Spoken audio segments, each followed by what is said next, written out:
What's up guys? Welcome back sa channel natin. And as always, logo muna. So itong video na to medyo kakaiba siya sa mga ginagawa nating DIY videos. So ang dahilan kung bakit magiging iba tong video na to, dahil nung time na ini-install ko yung headlight video and headlight trim ni Justin Bieber natin, nasa garahe ako. And ang temperature nung araw na yun, nung gabing yun, sobrang init. So naka-on yung swamp cooler natin. And sa video, yun lang ang naririnig mo, yung wind noise ng swamp cooler. So ang ginawa ko, pinidyo ko na lang siya habang ini-install ko, and then hopefully magamit natin yung mga video na yun habang pino-voice over ko siya. So, first time natin to mag-voice over. Pagpasensyahan nyo na kung medyo sablay. Okay? Tatry natin yung best natin. Dito makikita nyo na inaalis ko yung mga screw para sa headlight cover. 2 screw para sa headlight trim at 4 na screw para naman sa headlight cover para maalis nyo yung top part. Inalis ko na rin yung cover ng switches dahil magpapalit din tayo ng levers. Pag naalis nyo na yung 4 na screw, dahan-dahan nyo naman iangat itong part na ito. Siguraduhin nyo lang na huwag nyong puwersahin at baka may mabaling plastic.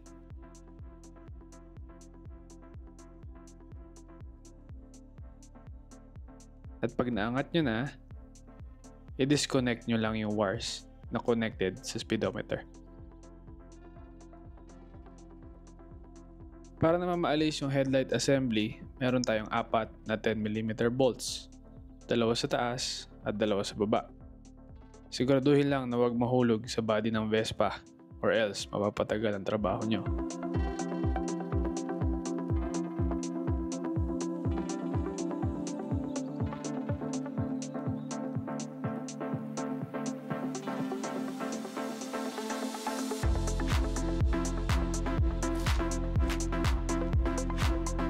Tapos, i-disconnect nyo lang yung wires na connected sa headlight.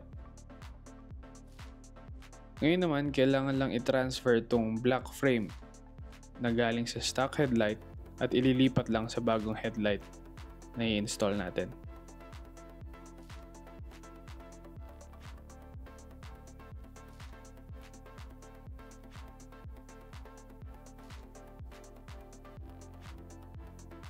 Tan headlight nga pala yung napili natin para kay Bieber.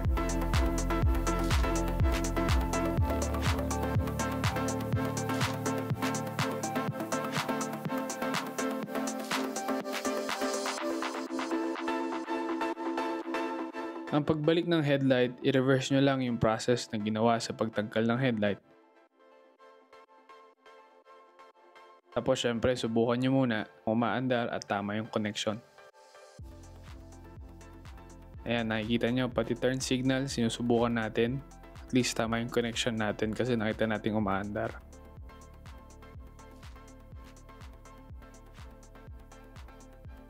Pag na-connect na lahat, pwede nyo nang ibalik yung mga plastic panels na tinanggal nyo. At ngayon, ini-install ko na itong bagong headlight trim ni Bieber. Pinagkaiba nito sa stock, mas mahaba lang siya. Aesthetic lang.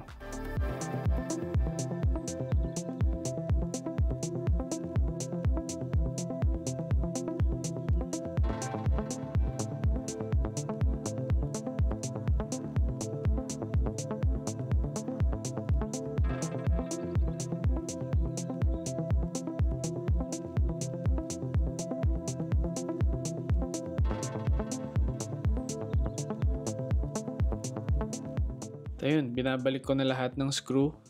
Pina-finalize ko lang yung fitment. Make sure na okay lahat. Tapos, huling testing ulit. Habang tinititigan si Bieber.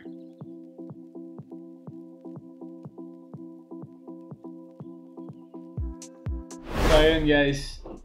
Yun ang install video natin para sa headlight ni Justin Bieber. And yung headlight trim na nakuha natin parts sa Pilipinas. And first, voice over natin. Meron tayong audience dito sa likod. So, yun ang install video natin. I hope nagustuhan nyo. Medyo maiksi lang pero simple. Medyo maiksi siya pero tinry natin yung best natin na maintindihan nyo. Huwag kayong matakot magkalkal ng Vespa nyo. Medyo madali lang naman basta kompleto yung tools. Kung meron pa kayong mga ibang video install na kailangan, tingnan nyo lang yung mga previous videos natin, baka na-cover na natin yan. Thank you guys for watching. And as of now, 618 na ang subscribers natin. Meron tayong utang na kay Omar TV tsaka kay Mike Boma. Okay? Thank you guys for watching. See you on the next one. Peace. Tapos ko na nga pala yung video. Dahil wala na ako nasabi. Dapat ganyan yung boses mo.